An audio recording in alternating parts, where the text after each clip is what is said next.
Hello, ladies and gentlemen. Welcome back to HIMediaTV. I'm your host. I'm from HIMediaTV, and welcome back to HIMedia Headlines for today, April the 28th, 2026.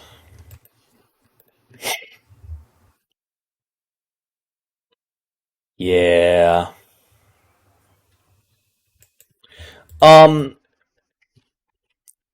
we've talked at length before. I talked about this with PT Sean on A Quick Question about the level of what feels like scorn that the movie industry seems to have for games, despite games being a much more popular and much more profitable art form comparatively.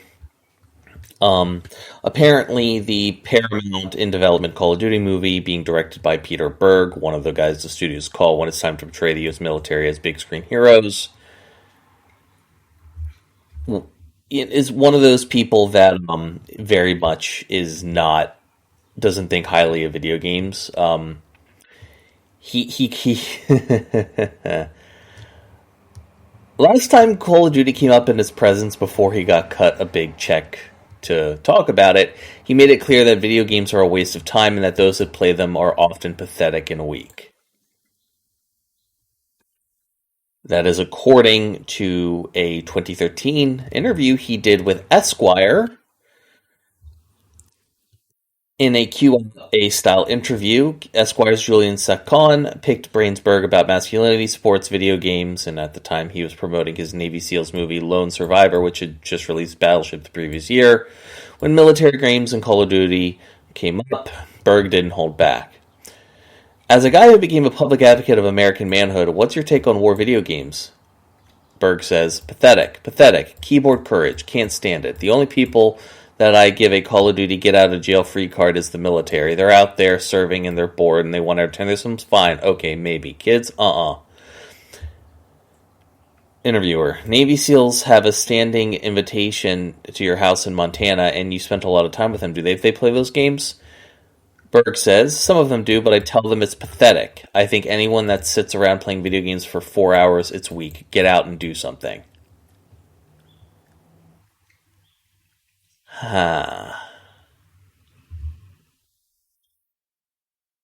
I'll give the benefit. I would want to give the benefit of the doubt and say that this was well over 13 years ago. Maybe he's evolved, but I'm going to be honest. Cocky old men, especially those with the type of narcissism in which that they are in the entertainment industry, rarely evolve on opinions, unfortunately. And I'm a keep it a bean. While this friends of the show very well may know that I am not a particularly large fan of Call of Duty for a myriad of different reasons. I will say, fuck this dude. And the fact that he is in charge of the Call of Duty movie is, if nothing, irritating as shit. I don't know. I don't. Listen. We need to we as the gaming community and enthusiasts of this art form very much have to deal with the over commoditization and devaluation of games as an art form by the executives in the C-suite within our medium first and foremost, and that takes precedent over a bunch of yuppies who are in their fifis about the fact that video games are a much more popular medium of art than their own. But once we're done dealing with the executives in our line in our ring of influence, we need to start saying fuck you to people like this. That's all I'm going to say about that. Regardless, ladies and gentlemen, thank you so much for listening to High Media Headlines for today, April the 28th, 2026. We appreciate your time, and your listenership. If you enjoyed this show, join the Discord. We got a great community with the link in the description down below. Regardless, ladies and gentlemen, this has been HIMediaTV. I have been your host, Evan from HIMediaTV. Thank you so much for listening, and we'll see you guys next time.